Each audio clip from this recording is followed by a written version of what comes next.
Hello children, how are you? I hope all of you are fine and safe at your home. Today I am going to teach class 7 English Literature chapter 8. Name of the chapter is Childhood Memories. Even great men experience childhood.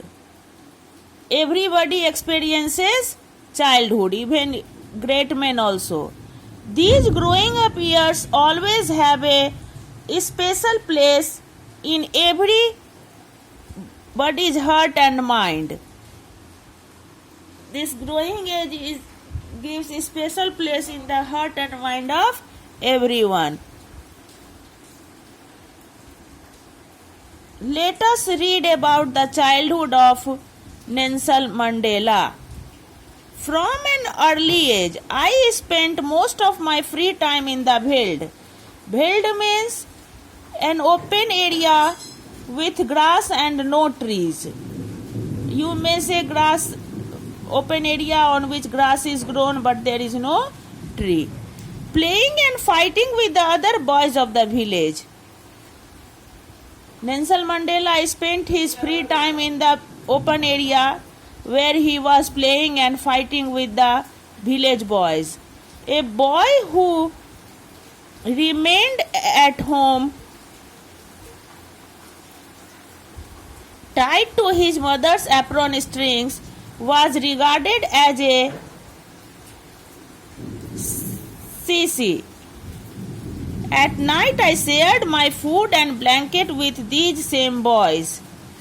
I was no more than 5 when I became a herd boy, looking after sheep and calves in the fields.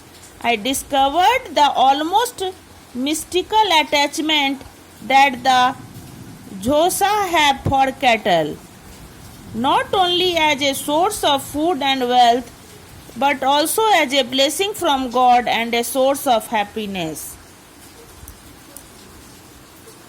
He spent his day with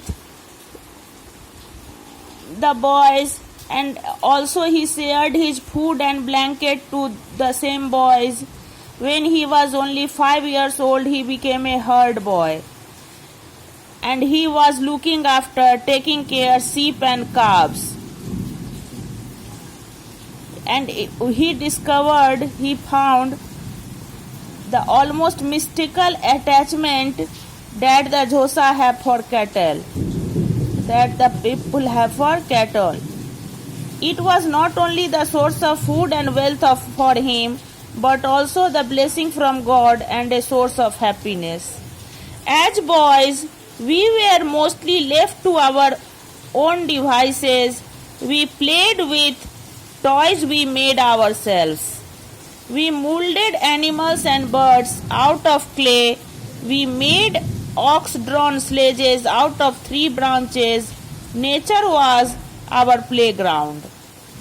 He played with the animals and birds which he molded himself, gave shape himself with the clay. Clay is a kind of mud which is used to make idol or pottery. He also made ox-drawn sledges with the tree branches, and nature was his playground. I learned my lesson one day from an unruly donkey. From an unruly donkey he learned a lesson. Unruly donkey means who is difficult to manage, the donkey who is difficult to manage. We had been taking turns, climbing up and down its back. He and the other boys were taking turns. They were climbing up and down on the back of the donkey. When my chance came, I jumped on and the donkey bolted into a nearby thorn bush.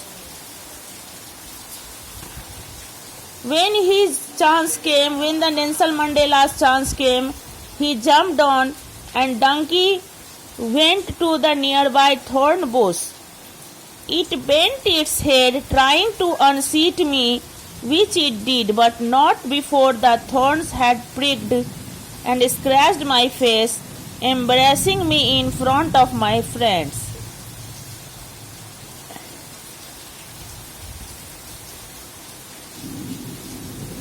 donkey bends its head and trying to unseat him. Unseat him means throw him out of his back.